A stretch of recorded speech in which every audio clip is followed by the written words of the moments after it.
Ashoka and all of us are living at this extraordinary time when the world is making the final move away from being organized around repetition to being organized around change, which is the opposite.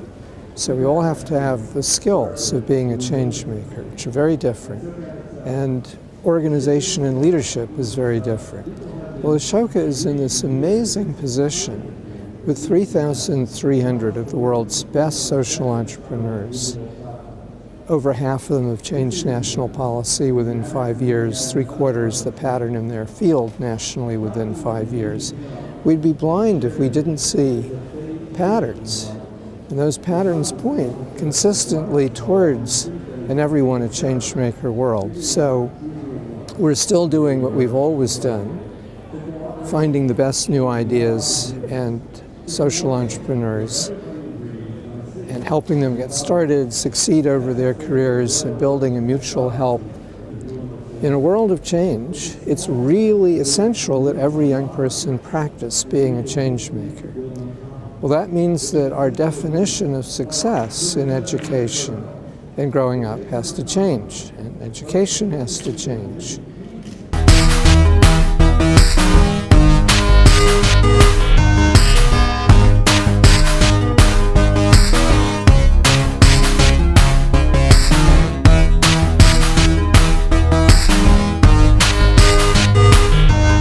I was born in Pakistan. My parents came from humble origin. My father was orphaned when he was 7 years old, and my mother was married to my father before she ever got to go to college. So my parents worked very, very hard and gave us the best education that we could afford. That meant that I had a privileged upbringing, but all around me, I could sense that something in my society was crumbling. There was rising poverty, gender imbalance, extremism and religious radicalism, and terrorism. I didn't understand it, but I thought, perhaps I can go to those who live this truth. So at the age of 14, I began volunteering in women's prisons. In those prisons were women who had been convicted of crime, but also their children.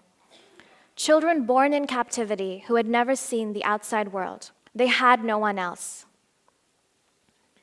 I understood there what it meant to be discarded before you were ever born, and the conditions that lead to hatred, violence, and resentment. When I was 16, my best friend died in an earthquake because the building in which he lived was made from faulty material. I dealt with my grief by spending the next year volunteering in an earthquake relief camp.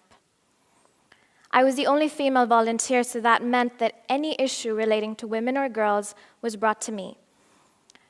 For the next year, I was taking women to the hospital because breast milk had frozen inside them, or spending the morning inside a hot tent chatting away with girls, knowing that we could not go outside because their fathers and brothers had told them they could not be visible. That's when I understood what it meant to be a woman in the hardest circumstances in the world, feeling that my very existence is a source of shame.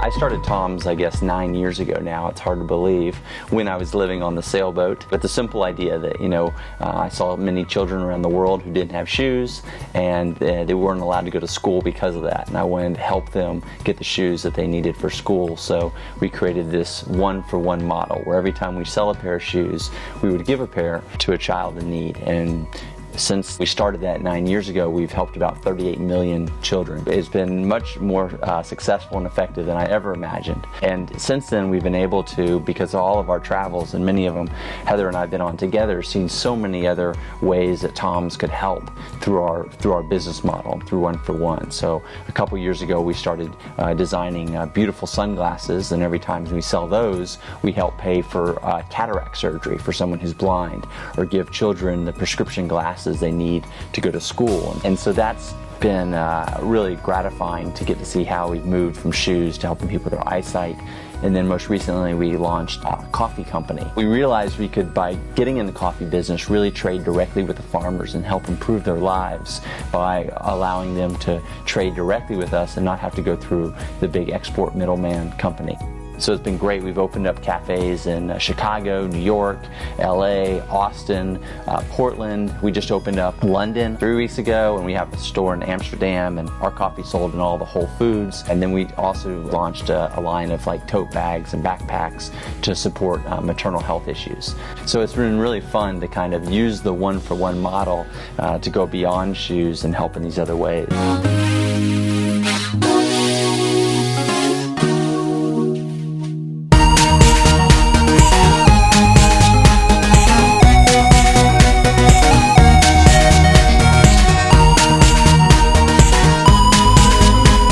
Forward a couple of years, and I was spending most of my waking hours teaching and practicing yoga here in Aruba. And it was right around this time that I uploaded that first photo of my dog with his head out the window, and I started using social media a little bit more frequently. I used it the same way I think most of you in the audience does, so a selfie here and there, maybe a photo of my breakfast, the beach. But I realized really quickly that anytime I would share a photo like this, a photo of a yoga pose, or even specifically a photo of a yoga pose on the beach in beautiful Aruba, the response I got was massive, much bigger than anything else. So I started gearing my account towards these things: yoga and balance and health and happiness. So every day I would post photos of yoga poses, of green smoothies, of sunshine. And looking at my feed, you would think I had the perfect life. I mean, really, it looks like a dream. You know, we live here, so we know how beautiful this is. To the rest of the world, this is a one-of-a-kind moment. But the thing is, nobody's life really looks like that every single day. No one has perfect days every day, no matter what social media might tell you. And even though I was living a very good life, I still had bad days just like anybody else. And on one specifically crappy day, I had a big fight with my boyfriend about something neither of us can even remember today.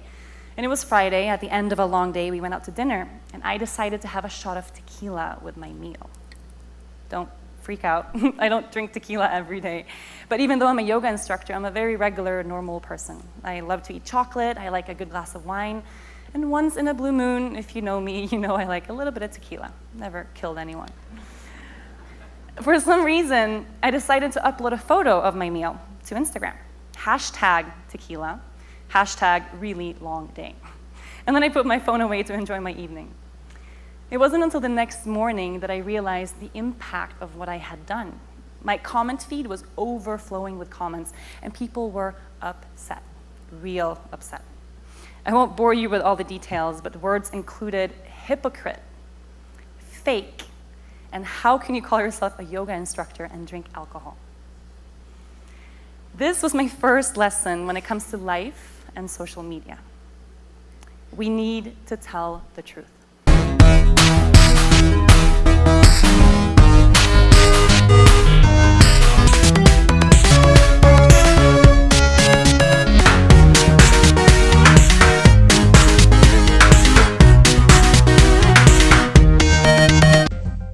So I think what I'm most proud of is probably two things. One, our focus on incorporating social issues into our sustainability focus. You know, we have always believed that sustainability isn't just about the environment. And so in many respects, we've done some groundbreaking things when it comes to the social aspects of sustainability. One of them is around salary caps. Seventh Generation had a salary cap from the lowest to the highest paid person of 17 to 1. At Sustain, the salary cap is 10 to 1. And we think that corporate CEO compensation is way out of whack. It's not sustainable, it's not good for business, and it leads to bad environmental decisions as well. Similarly, we are strong advocates of employee ownership and think that companies where the employees are owners take much better responsibility for the business as well as the environment. So that's one aspect of which we've been proud. The other thing is we, at all the companies I have run, believed on a systems approach to thinking about sustainability and have gone to great lengths to teach our employees systems thinking. So when they think about the way they need to make decisions, they look at things from a very different perspective. Often people look at things in a highly compartmentalized way, whether it's sales versus marketing versus product development, or it's climate change versus water pollution or air pollution. And in order to address sustainability challenges, we need to look at the interrelationship and interconnection of all these issues. And we as a company have tried to pioneer that.